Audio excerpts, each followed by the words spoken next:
Donc, nous avons le plaisir d'accueillir Annick Bérard, qui est professeure en épidémiologie périnatale à l'Université de pharmacie au CHU Sainte-Justine de Montréal et professeure adjointe à la faculté de médecine de l'Université Claude Bernard de Lyon, donc qui est notamment spécialisée sur la question de médicaments et grossesse et qui va donc nous présenter donc une étude, en tout cas un aperçu en fait de ces risques liés donc à la consommation de médicaments au cours de grossesse, avec un regard croisé France-Québec, puisque c'est toujours très intéressant de pouvoir croiser les données avec des pays étrangers pour apprendre, échanger les bonnes pratiques et pouvoir enrichir ses connaissances pour ensuite agir sur le terrain.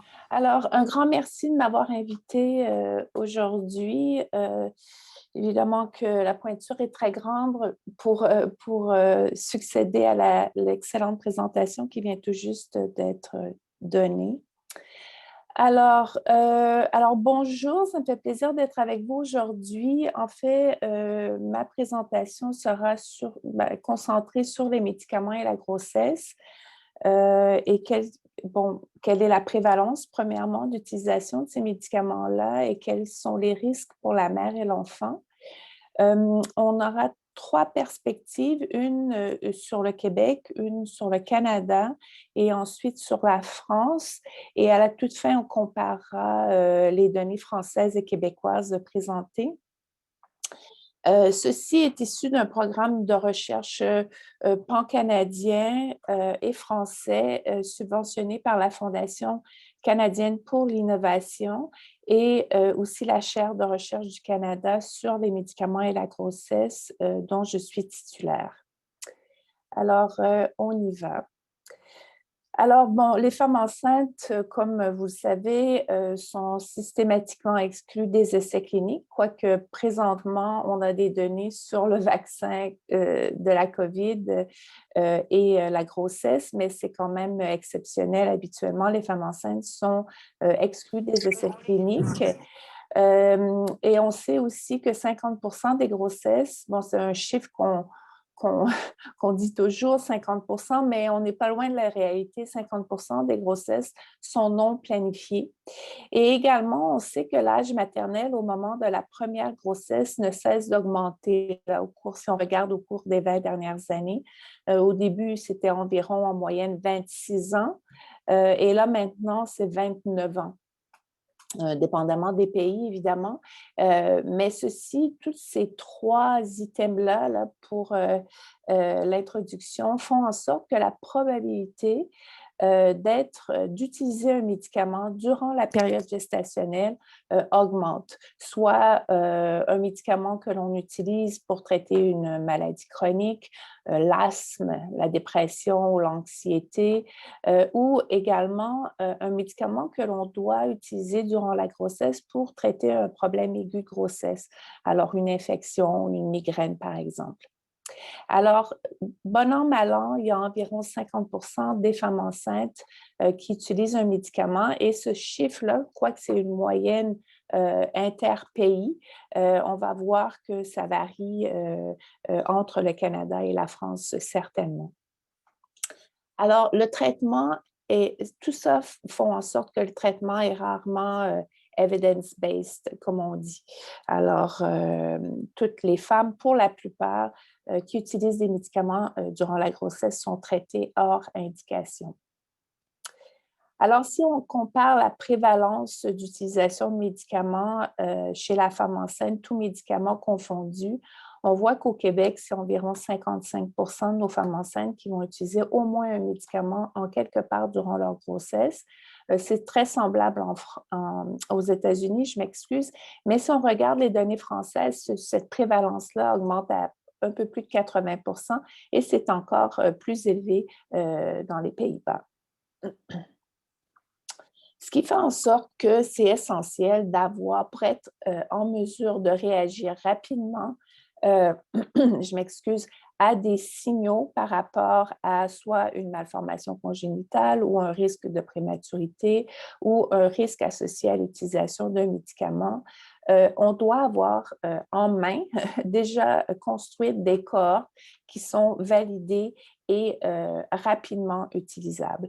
Alors, au Québec, et vous allez voir un peu plus tard au Canada et ensuite en France, on a ces cohortes-là. Alors, pour mettre en place ce genre de cohorte-ci, ça prend plusieurs années. On va chercher de l'information, évidemment, dans nos registres de facturation, d'hospitalisation, nos certificats de naissance, mais également avec les contacts chez la mère. Alors, ça prend quand même un certain temps pour mettre en place une structure qui est opérationnelle lors d'un signal.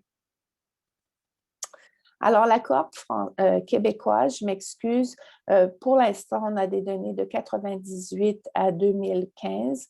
On a un peu moins de 450 000 grossesses. 250 000 d'entre elles se terminent avec un accouchement.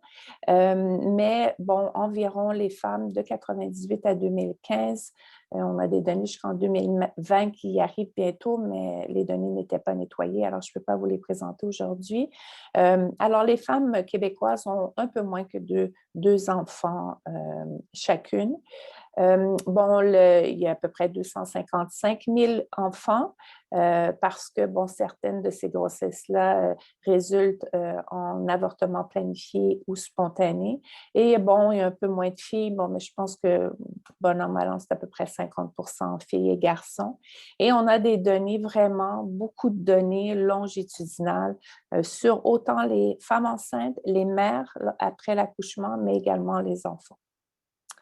Ceci nous permet de dire que durant l'année précédant la grossesse, 74,6% de nos femmes, nos femmes enceintes qui sont incluses dans la cohorte québécoise des grossesses, 75% d'entre elles utilisaient un médicament, au moins un médicament. Alors ça peut être pour un anti-inflammatoire jusqu'à un anti-épileptique. Alors, on n'a pas fait de différence pour l'instant. Alors, pendant la grossesse, cette prévalence-là diminue à 59%, mais après la grossesse, la prévalence augmente au-dessus de la prévalence pré-grossesse. Ça s'explique en partie parce que, les maladies chroniques pré-grossesse recommencent à être traitées de manière plus systématique, mais également parce que, après la grossesse, il y a des infections, parfois il y a de la dépression postpartum, alors on voit un petit peu une augmentation. Alors, de manière plus raffinée, j'imagine que vous voyez mon curseur. On parlait de 59% de nos femmes enceintes qui prenaient au moins un médicament durant la grossesse. Mais là, on voit que si on stratifie par trimestre de grossesse, on voit que la plupart d'entre elles vont prendre leur médicament en premier trimestre et ça diminue par la suite. Ceci est probablement dû au fait que ce sont des expositions médicamenteuses par inadvertance, en partie, c'est-à-dire qu'une femme va prendre un médicament pour traiter une maladie chronique et ensuite s'aperçoit à 5, 6, 7 semaines d'âge gestationnel de grossesse qu'elle est enceinte et donc elle est exposée en début de grossesse, mais ensuite, pour la plupart du temps, va arrêter sa médication. Alors, je m'excuse, je vais essayer juste d'enlever. Bon. Alors, vous voyez un petit peu au Québec la distribution de l'usage de médicaments là, dans l'année avant la grossesse, durant la grossesse et l'année après la grossesse. La plupart de ces médicaments-là sont pour des antibiotiques. Alors, on peut penser pour traiter des infections. Dans l'année pré-grossesse, on voit qu'il y a quand même une grande prévalence d'utilisation de contraceptifs oraux, d'anti-inflammatoires. Vous avez des médicaments contre l'asthme. Ce sont de jeunes femmes. Alors, ce sont des maladies de de jeûne, des antidépresseurs et on voit ici des benzodiazépines qui, à mon avis, devraient être très peu utilisées dans cette population-là et encore moins. Là, on voit que les benzodiazépines sont quand même très utilisées durant la grossesse et ça, c'est un problème. D'autant plus que ces benzodiazépines-là, je ne présente pas ces résultats-là aujourd'hui, là, mais ils sont surtout qu'on appelle des benzos à longue action. Alors, c'est encore plus problématique. Mais une fois que la grossesse est diagnostiquée, alors on sait que la femme est enceinte. Encore une fois, on voit nos antibiotiques. On voit des contraceptifs oraux qui sont utilisés par inadvertance, c'est-à-dire ce sont des expositions avant même que la femme sache qu'elle est enceinte. Mais j'aimerais quand même vous attirer votre attention au fait que on voit beaucoup d'utilisation pour l'asthme et aussi, c'est des anti-asthmatiques ici et aussi pour des antidépresseurs et évidemment des antiémétiques, surtout en début de grossesse. Je m'excuse, ils sont ici. Et puis, bon, après la grossesse, on voit que le pattern pré-grossesse, à quelques différences près, revient. Alors, qui sont ces femmes-là qui utilisent des médicaments durant la grossesse? C'est des femmes qui ont un âge maternel un peu plus élevé que les autres, qui sont au niveau socio-économique, qui ont un statut socio-économique un peu plus faible, qui restent surtout dans des milieux urbains. Alors, on peut penser que c'est peut-être, ça vient un peu en contradiction avec la présentation auparavant, là, mais c'est surtout des femmes probablement qui ont un accès plus grand à la médication. Et ce sont des femmes qui, somme toute, ont plus de diabète, d'hypertension et de dépression. Et ce sont de grandes utilisatrices de services de santé. Alors, c'est des femmes qui vont souvent chez le médecin et qui ont plusieurs prescripteurs. Alors, tout ça fait en sorte qu'on a une plus grande opportunité d'avoir une prescription durant la grossesse. Alors, quelle est la différence entre les utilisatrices de médicaments durant la grossesse et les non-utilisatrices? Alors, les utilisatrices sont la barre foncée ici. Alors, tout médicament confondu, l'usage de médicaments augmente le risque de prématurité, de malformation congénitale et de multiplicité. Au niveau des morts-naissances, c'est très faible, alors c'est difficile à déterminer ici. Alors, ce qui fait en sorte que oui, c'est bien beau avoir une cohorte qui est pour une province spécifique. On est à peu près 8 millions au Québec, mais étant donné qu'il y a un facteur d'accès à la médication, d'accès aussi aux médicaments remboursés, tout ceci diffère entre les provinces au Canada. Également au Québec, il y a beaucoup plus de francophones. Dans les provinces de l'Ouest, il y a beaucoup plus de Premières Nations et donc tout ça peut faire en sorte qu'on peut voir des patterns d'utilisation de médicaments qui sont différents durant la grossesse, mais également des risques qui sont différents. Alors, rapidement, avec le soutien des IRST au Canada, mais aussi avec le soutien de Santé Canada et de la FDA aux États-Unis, on a mis en place une cohorte pan-canadienne basée sur le modèle québécois. Alors, la cohorte pan-canadienne, CAMCO, qu'on l'appelle, inclut environ 4 millions de femmes enceintes, enfants, mères, sur un suivi longitudinal de 20 ans. Alors, je vous présente les résultats sur 3 provinces. Alors, on a l'Alberta, Manitoba, province à haute prévalence de Premières Nations dans ces 2 provinces-là, et le Québec. Et on voit que peu importe l'ethnicité ou les facteurs culturels, on voit que dans ces 3 provinces-là, sur une étendue de 20 ans, on a des prévalences de multiplicité, de prématurité et de petits poids à la naissance chez les utilisatrices de médicaments qui sont assez comparables, ce qui est rassurant. Et c'est la même chose lorsque, parmi celles qui utilisent des médicaments, dans nos 3 provinces ici, on voit que, effectivement, si on regarde les traits, les catégories de prématurité, là, très prémature, moins de 28 semaines, bon, moyennement prémature de 28 à 32 et les near term qu'on appelle de 32 à 37, on voit que les prévalences sont également comparables. Alors, encore une fois, c'est rassurant. Par contre, lorsqu'on regarde la prévalence de malformations congénitales chez les utilisatrices de médicaments dans nos 3 provinces, alors l'Alberta en jaune, Manitoba en rouge probablement, et parce que bon, je ne suis pas certaine que c'est orange, et au Québec, c'est bleu, on voit que quand même dans nos groupings de malformations par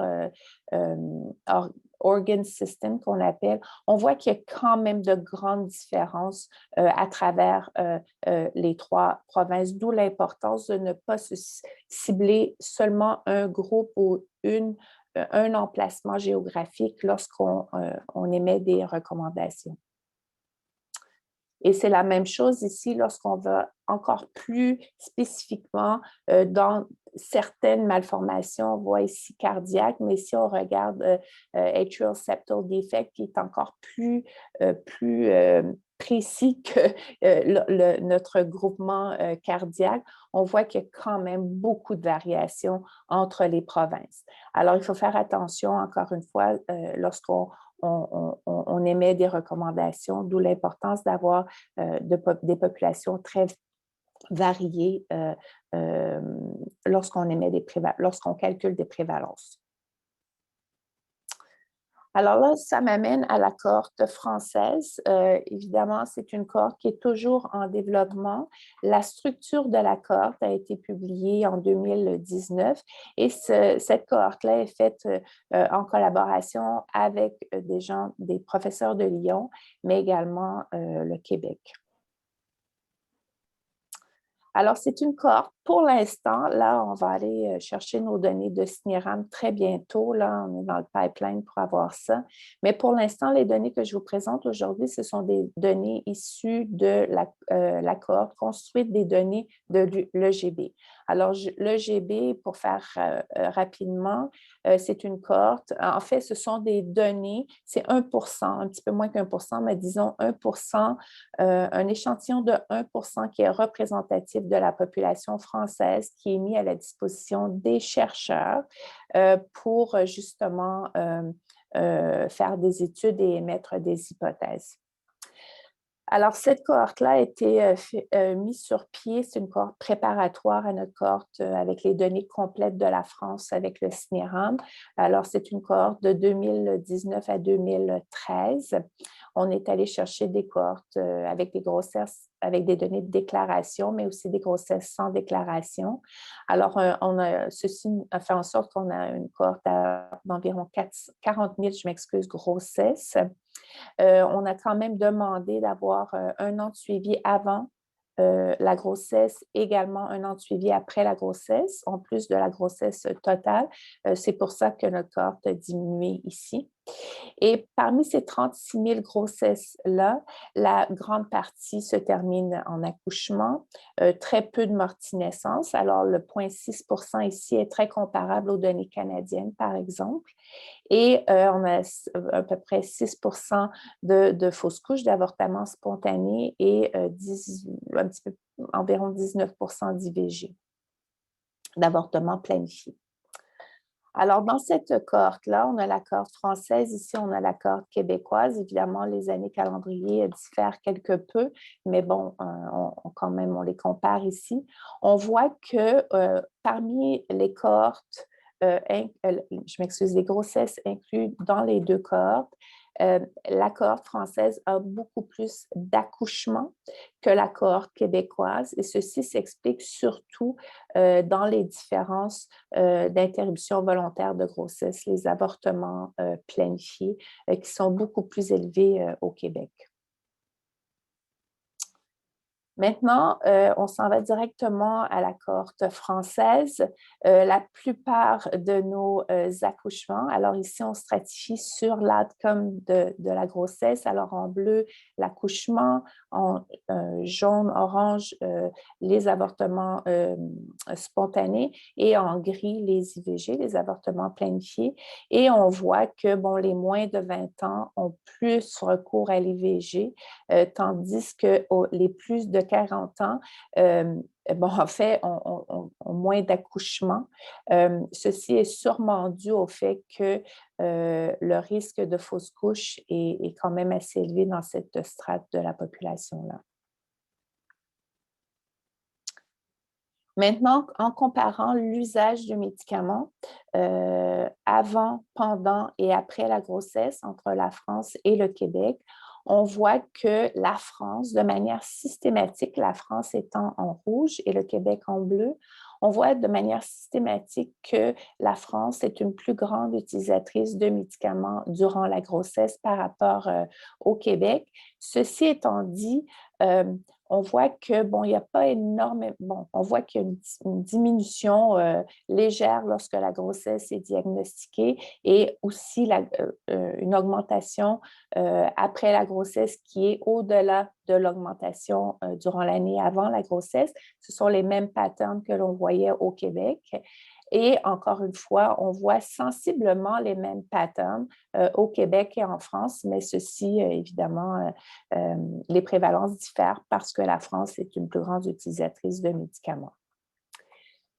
Alors, les 10 classes médicamenteuses les plus utilisées en France sont un petit peu différentes. Ceci est durant la grossesse.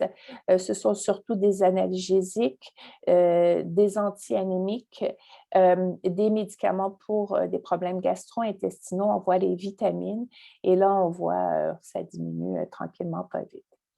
Alors, ce sont vraiment les médicaments qui sont les plus utilisés en France. Alors, on voit que le type de médicaments utilisés, bon, la prévalence est plus grande en France qu'au Québec, mais aussi, si on regarde les catégories de médicaments utilisés, il y a quand même des différences marquées entre la France et le Québec. Maintenant, au niveau des prévalences de comorbidité, également, il y a des différences. Les 4 comorbidités les plus diagnostiquées chez la femme enceinte, dépression, diabète, hypertension, asthme, on voit qu'il y a quand même certaines différences entre le Québec et la France, quoique ce n'est pas marqué tant que ça. Est-ce que vous m'entendez? Je vois que ma connexion est instable. On vous entend. D'accord, je m'excuse. Je suis à l'hôpital et parfois on a des petits problèmes. Alors, j'ai presque terminé. On voit que, bon, on pense toujours de dépression postpartum comme étant un problème de la grossesse qui se termine avec un accouchement. Mais en fait, bon, ici, ce sont des données françaises, mais on voit pratiquement la même chose au Canada, c'est que c'est vrai que la dépression postpartum, bon, on a à peu près 13% de nos femmes enceintes qui accouchent avec un bébé qui ont un diagnostic de dépression postpartum dans l'année post-grossesse. Alors ça, c'est vraiment des données qui sont répétées dans d'autres études, mais on voit aussi que la dépression postpartum est quand même assez prévalente parmi celles qui ont des avortements spontanés et planifiés, et je pense que ceci devrait être encore plus investigué. D'autant plus que la santé mentale prend une place quand même assez importante, comme elle se doit là, présentement dans la population. Alors, au niveau de la durée de gestation, alors on parle ici de prématurité. On voit qu'au niveau des je veux dire, des prévalences, il y a également une grande différence entre la France et le Québec. Et bon, ici, c'est la prévalence de prématurité, alors plus ou moins 37 semaines de gestation. Mais si on regarde aussi dans les catégories diverses, les sous-catégories de prématurité, on voit qu'il y a des différences entre la France et le Québec. Alors, encore très important, lorsqu'on émet des recommandations, je pense qu'il faut faire attention, en fait, mettre nos résultats dans le contexte global en comparant avec les autres pays. Alors, je termine ici et puis merci de m'avoir écouté. Je suis disponible pour répondre à vos questions. Merci beaucoup pour votre présentation qui, je pense, a permis à beaucoup d'apprendre beaucoup de choses, notamment sur ce qui se passe au Québec et au Canada, puisque les études comparatives sont toujours passionnantes. Donc, nous avons plusieurs remarques dans le chat concernant donc une remarque d'une sage-femme qui conforte en fait donc la nécessité de consultation préconceptionnelle. C'est vrai que c'est quelque chose qu'on a évoqué en tout début de réunion en introduction. Et également une question sur la prescription de paracétamol qui est posée telle quelle, prescription de paracétamol sans restriction pendant la grossesse, point d'interrogation, et ainsi qu'une remarque sur le fait qu'en France, les vitamines sont des compléments alimentaires donc classés comme tels et non pas des médicaments. Donc, je vous laisse si vous souhaitez réagir sur ces deux points. Oui, alors merci pour la question. Évidemment, le paracétamol, bon, alors, il faut toujours faire attention, je n'ai pas eu le temps de le dire, mais là, ça va me permettre de préciser. Le paracétamol, c'est, comme vous le savez, un médicament disponible en vente libre sans prescription. Et souvent, ce médicament-là n'est pas très bien capturé dans la plupart des cohortes sur lesquelles les études sont faites présentement. La plupart bon, la cohorte québécoise, la cohorte canadienne et également la cohorte française utilisent des données de prescription pour la plupart. Bon, parfois, on a des données des données auto-rapportées par la mère, mais c'est vraiment sur un petit échantillon. Alors, si on regarde les cohortes de 4 millions ou de 36 000 en France, ce sont des données de paracétamol prescrites. D'accord? Alors, il faut faire attention parce que c'est sûr qu'il y a une misclassification de notre variable, notre résultat de prévalence de paracétamol, puisque on capture seulement les données de paracétamol prescrites.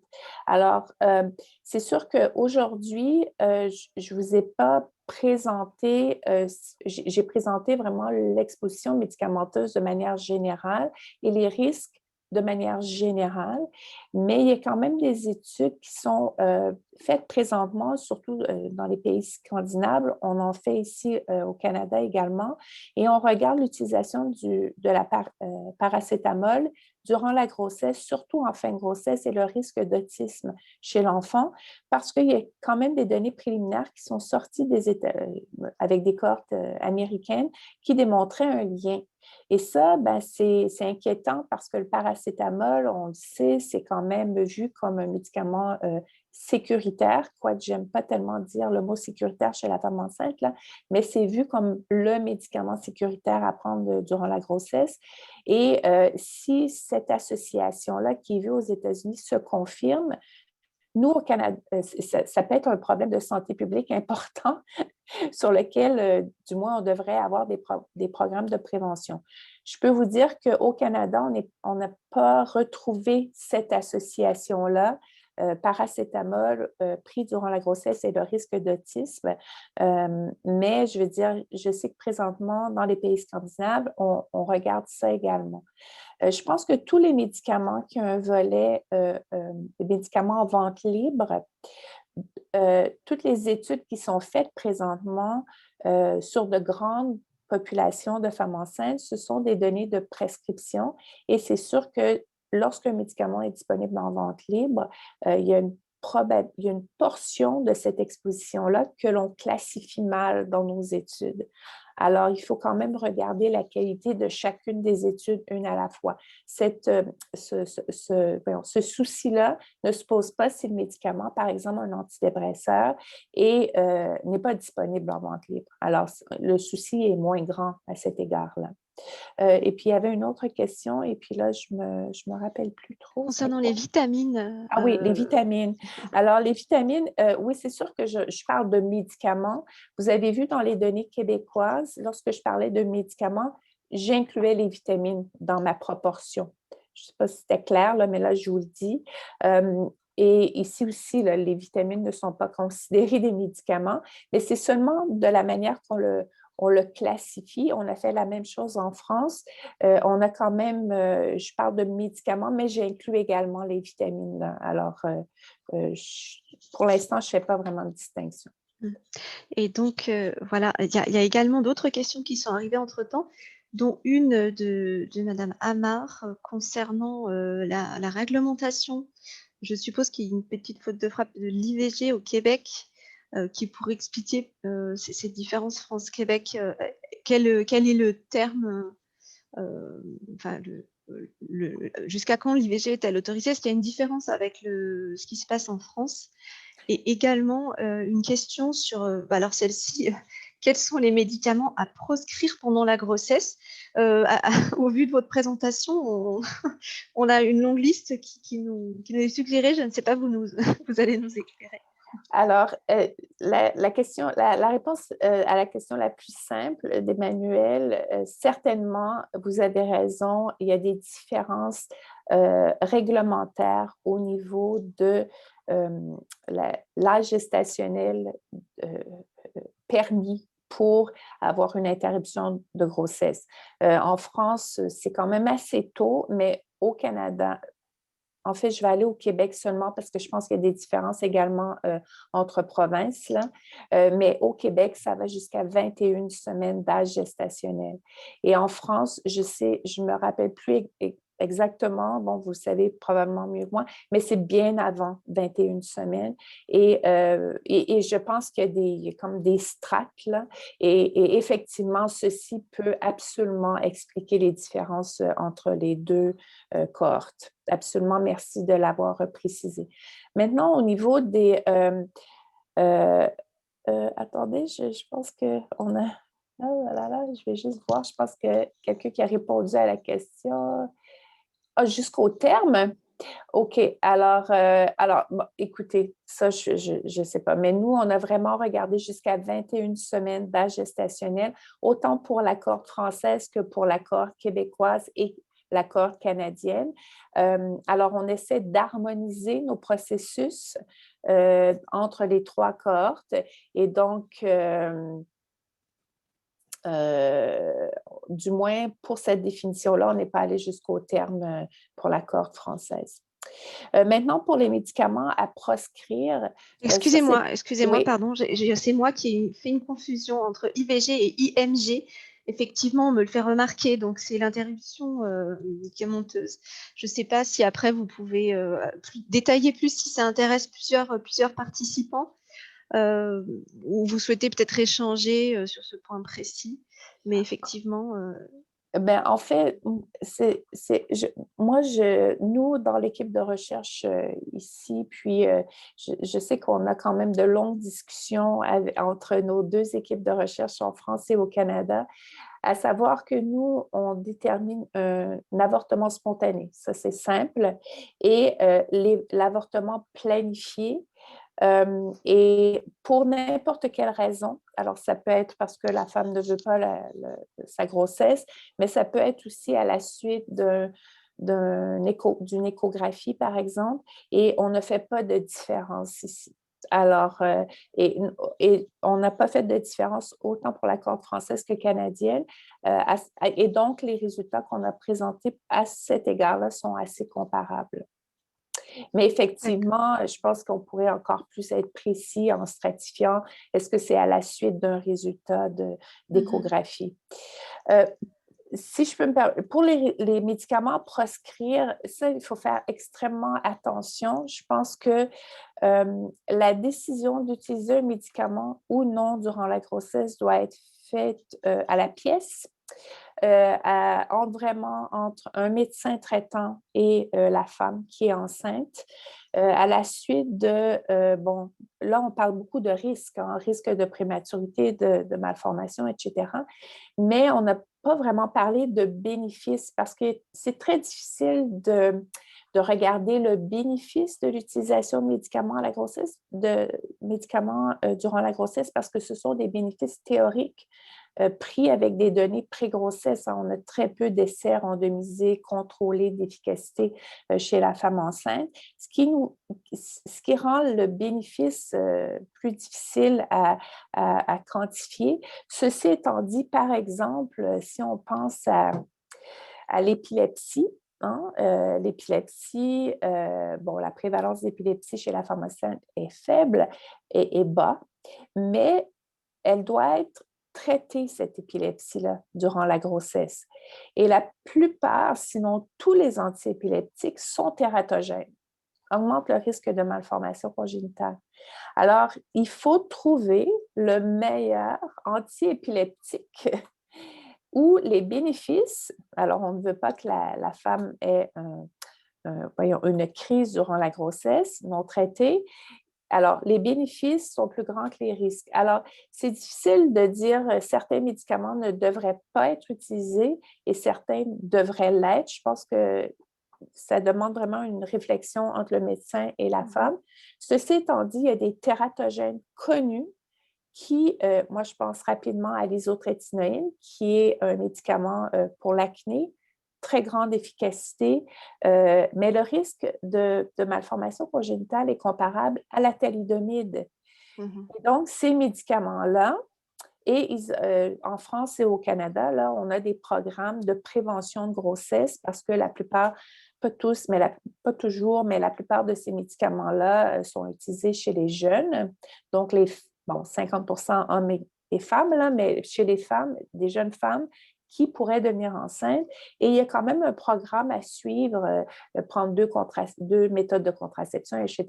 Ce qui fait que, oui, parmi les utilisateurs, si une femme est sur un traitement de 6 mois sur l'isotrétinoïne, oui, absolument, elle devrait être suivie au pas pour ne pas être enceinte. Il faut vraiment qu'elle comprenne ça. Et c'est pour ça que la plupart des femmes qui tombent enceintes sous isotrétinoïne, bien, 84 d'entre elles se font avorter parce que le risque de malformation congénitale n'est pas de 3 à 5 mais bien de 30 Alors, il y a des tératogènes qui sont connus, mais il y a d'autres, comme des antiépileptiques, qui devraient être vraiment être traités dans un contexte de ratio risque-bénéfice.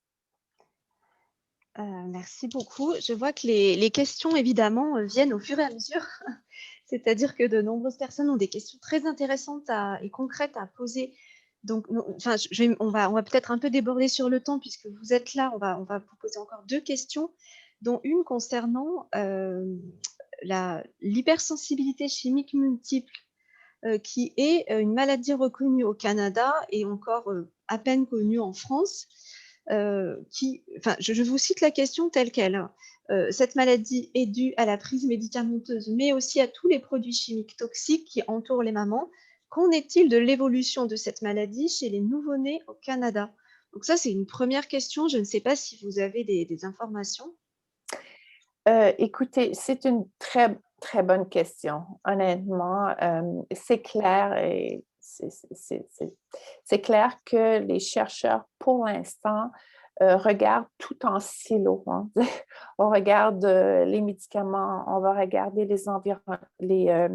l'exposition environnementale. Moi, je regarde toujours exposition environnementale pour moi, oui, c'est l'environnement, les toxines, etc. Ce sont les médicaments, c'est l'alcool, c'est la cigarette, c'est vraiment beaucoup d'environnement, là, beaucoup d'items environnementaux.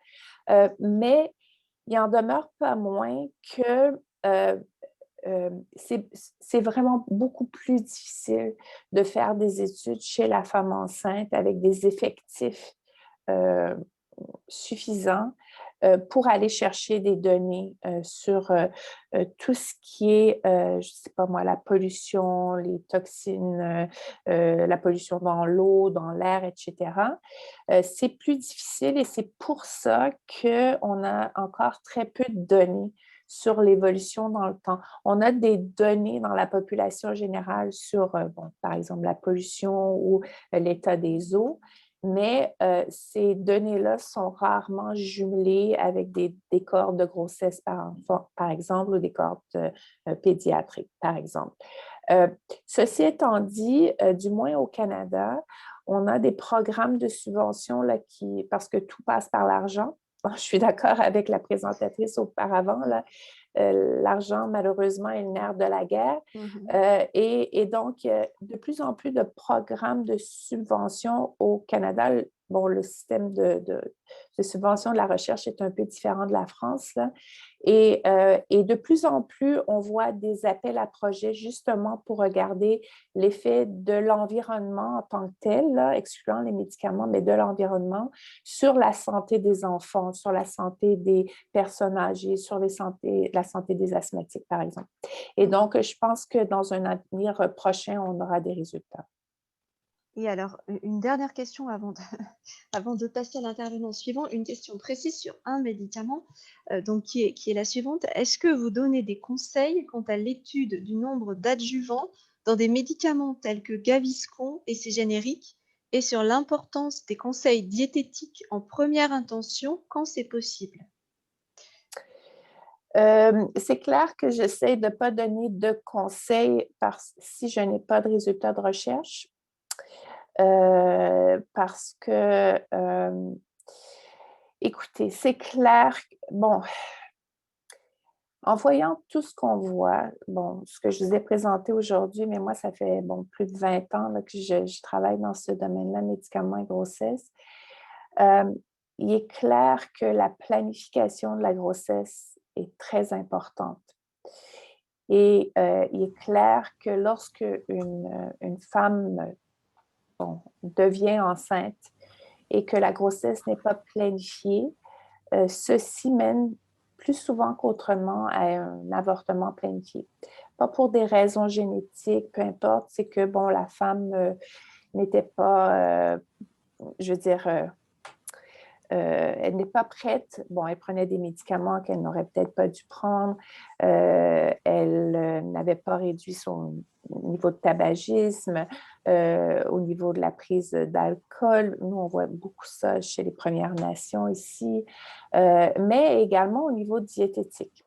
Et je pense que dans n'importe quelle comorbidité, s'il y a un changement diététique à faire, je pense que ça devrait être la première chose à envisager. Sauf que durant la grossesse, il faut penser que c'est très court une grossesse, hein, c'est 9 mois au plus. Et souvent, ben, on va enlever presque un mois au début parce qu'on ne sait toujours pas qu'on est enceinte si la grossesse n'est pas planifiée. Et donc, c'est très court pour mettre en place des changements d'habitudes de vie, incluant la diète, euh, pour lesquels on va voir des résultats, hein, parce que un résultat, si on fait un changement sur nos habitudes de vie, bien, ça va prendre plus qu'un mois à vraiment bon, mettre en place ces changements-là et donc à avoir un effet. Et alors, c'est pour ça que durant la grossesse, c'est très, très court. Et moi, si j'ai un conseil à donner, c'est vraiment planifier votre grossesse. Allez voir votre médecin, regardez qu'est-ce qui se passe avec vous et voir euh, euh, rapidement là, les changements que vous devriez faire euh, pour justement avoir une grossesse en santé. Je sais qu'au Canada, puis je pense qu'en France, ce n'est pas fait de manière systématique, mais nous, on a une cohorte COVID et grossesse là, présentement que l'on a recrutée en Chine.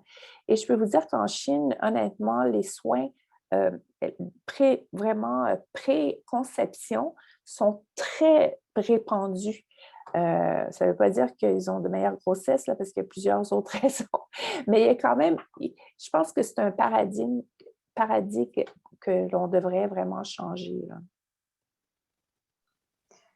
Merci beaucoup. Je pense qu'on va arrêter les questions ici. Il y en avait une autre sur les maladies héréditaires qui pourraient être liées à des médicaments prescrits pendant la grossesse. Je ne sais pas si vous souhaitez quand même dire un mot. Et ensuite, malheureusement, on devra laisser la parole à l'intervenant suivant qui patiente. Voilà, je vous laisse. Oui, mais en fait, ben, il faudrait être très spécifique là, sur quelle maladie héréditaire qu'on parle, là. Mais c'est clair que tout ce qui se passe in utero, en théorie, a un effet sur le bébé à naître. Mm. Évidemment, il ne faut pas aller à l'extrême, là, il faut pas, j'essaie jamais de ne, j'essaie de ne pas culpabiliser les mamans parce que déjà une grossesse puis l'arrivée d'un enfant, c'est quelque chose qui change une vie, là, puis ça paraît banal de dire ça, mais c'est vrai, là. Et donc, mais c'est clair que planifier, vraiment avoir une grossesse en santé, puis on a un baseline génétique qu'on peut en fait, qu'on ne peut pas changer. Alors, il faut vivre avec, je pense qu'à la fin de la journée, là, il faut éduquer tout le monde. Alors, il faut que le médecin prescripteur, il faut que la maman qui planifie sa grossesse, puis aussi qui est enceinte, là, doit bien connaître les risques et les bénéfices de ses actions, de leurs actions, et après prendre une décision éclairée et tout en sachant les risques. Je pense que ça, le empowering là, que j'appelle, est tout aussi important que l'effet qui va arriver lorsque le bébé va naître, là. Et puis aussi, je vais juste finir que, sachant très bien que la plupart des grossesses se terminent avec un bébé en santé, là. Je veux dire, tu sais, les effets adverses de grossesse demeurent rares, alors il faut aussi savoir ça, là. Merci beaucoup. Merci pour tous ces éclaircissements et ces informations très riches. Nous allons donc céder Ça me fait la plaisir. parole. Merci beaucoup. Merci à vous.